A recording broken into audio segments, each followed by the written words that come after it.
As if questionable movies concerning autopsies and interviews with friendly or hostile aliens isn't enough, other videos related to UFOs concern the claims of a number of individuals who, we are assured, worked on captured alien technology. These men, almost all of them now elderly, and a few who are now deceased, were supposedly engineers, military personnel, and government agents who either worked on UFO technology or interrogated captured, friendly or hostile extraterrestrials. The most well-known of these self-confessed whistleblowers is Bob Lazar of Coral Gables, Florida. Lazar claims to have worked on reverse engineering alien technology at a site called S4 near the Area 51 test facility at Groom Lake, Nevada. Lazar claims that the UFOs use gravity wave propulsion, powered by something called Element 115.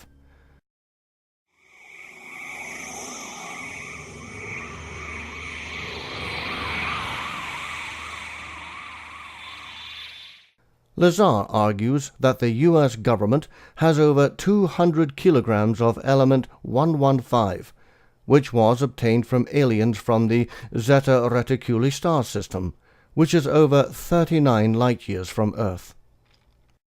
He further claims to have read U.S. government briefing documents that describe alien involvement in human affairs over the past 10,000 years.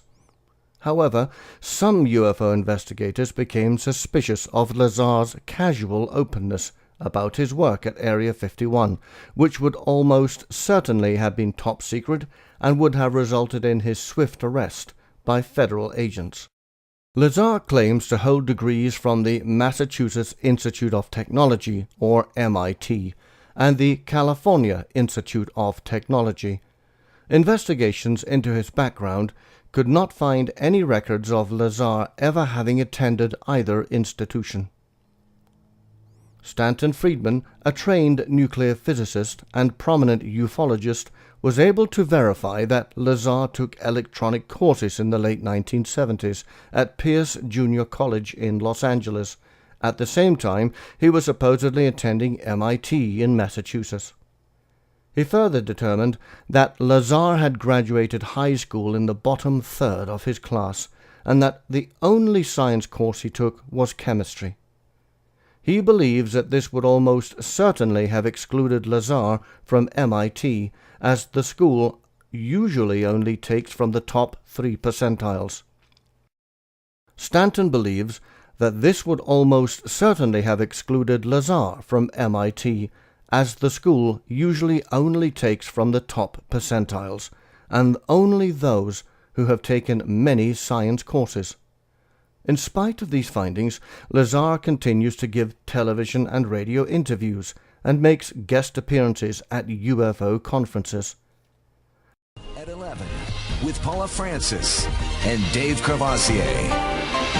The news of Southern Nevada is now. It's been 25 years to the day since a live interview with a shadowy guy named Dennis changed everything for America's most secret military base.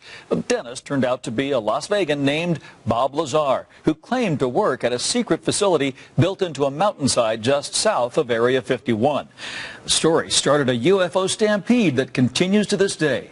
Lazar has tried to put the flying saucer stories behind him and has been discredited in the eyes of some critics, but it is a story that simply won't go away. We coaxed Lazar into talking about the last quarter century of UFO craziness. The I-Team's George Knapp has the story. What better way to unwind after a long day than a glass of Groom Lake red wine from the Ailey Inn? Maybe spend a few minutes staring at the paintings you picked up at the Area 51 art show, while perhaps listening to the Bob Lazar music video. The story that Bob Lazar told 25 years ago this week has gone around the world many times over, inspiring books and TV shows and movies. Who knew that Indiana Jones' warehouse is at Area 51? That sound you hear means Agent Black will be waiting for you. You're too nice. Another repository of Area 51 lore is the exhibit at the Atomic Testing Museum. While in town recently for our interview, Lazar took the tour. I guess I have to get a picture of that, too. It was a little surreal watching Bob Lazar as he saw tape of the first interviews he ever gave about his time working at S4. Later, as we plowed through boxes of paperwork about his claims, Lazar reiterated his preference that people don't believe his story. Look, I am not out there giving UFO lectures, producing tapes. This is not a business of mine. I am trying to run a scientific business. And if I'm the UFO guy, it makes it really difficult. It's to my benefit that people don't believe the story. These days, Lazar and his wife operate a scientific supply firm in Michigan. He's received media coverage because of the odd stuff he sells online, but not everyone has made the connection to Area 51 and the stampede he started back in 1989 when he told of working at S4 south of Area 51, where he saw flying saucers so advanced they had to be from somewhere else. This is a model of the reactor he says was able to generate its own gravitational field, powered by what he called Element 115. Barry turned on the reactor, which was a flat plate and half of a basketball essentially on it, just a hemisphere. And once it was activated, you could not touch the sphere. You put your hand on it, and just like the like poles of a magnet, exact same type of force. He had a little golf ball, and we dropped it on it, and it never hit the sphere and fell off, and then we threw it at it and it rebounded and knocked the ceiling tile out of place. But that was that alone is something amazing. Look, that can change everything we know today. The story exploded among UFO researchers and just as quickly led to questions and denouncements. The I-Team confirmed Lazar had previously worked at Los Alamos National Lab, but we also reported his claimed education credentials could not be proven. UFO experts, including physicist Stan Friedman, also dug into his background. I say, here's a bright guy. I did a lot of checking on him. I find a lot of things didn't check out. That doesn't mean I disagree with everything he ever said, or that he was a liar all the time.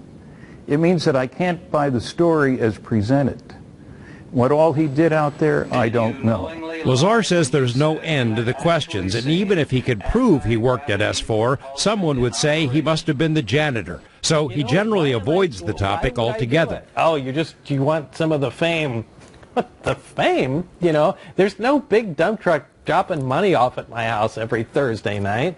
I'm not out for any fame. I really have better things to do. Generally, people have to twist my arm to come out and do things like that. As you know, you're the arm twister.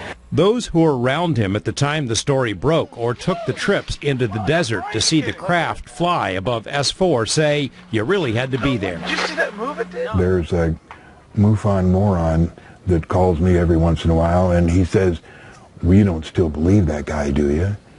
And I say, I lived it.